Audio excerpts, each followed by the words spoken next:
సంకటహర చతుర్థి అంటే మీలో ఎంతమందికి తెలుసు? నేనైతే ఈ పూజ లాస్ట్ 6 ఇయర్స్ నుంచి చేస్తున్నాను. అందరికి ఒక ఫేవరెట్ గాడ్ అంటూ ఉంటారు కదా, అలా నాకు వినాయకుడు అంటే చాలా ఇష్టం. పూజ అయిపోగానే ఇలా పీస్ఫుల్ గా సాంగ్స్ వింటాను కాసేపు.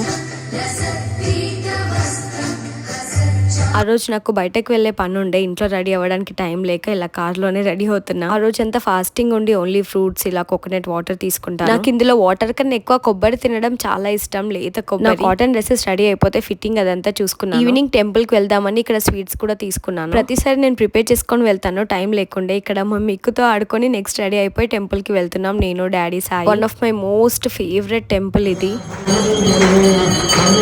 ఇక్కడ ఈవినింగ్ సంకట చతుర్థి రోజు పూజ చాలా బాగా జరుగుతుంది. ఈ టెంపుల్ లో ఎవ్రీ డే అన్నదానం ఉంటుంది. సంకష్టార పూజ రోజు మాత్రం నైట్ కూడా అన్నదానం ఉంటుంది. జెన్యూన్ గా చెప్తున్నాను, నాకైతే ఈ టెంపుల్ కి వెళ్ళిన ప్రతిసారి ఎక్కర్లేని స్ట్రెంగ్త్, పాజిటివిటీ మొత్తం వచ్చేస్తుంది. చాలా బ్లెస్డ్ గా ఫీల్ అవుతా ఈ టెంపుల్ కి వెళ్ళిన ప్రతిసారి.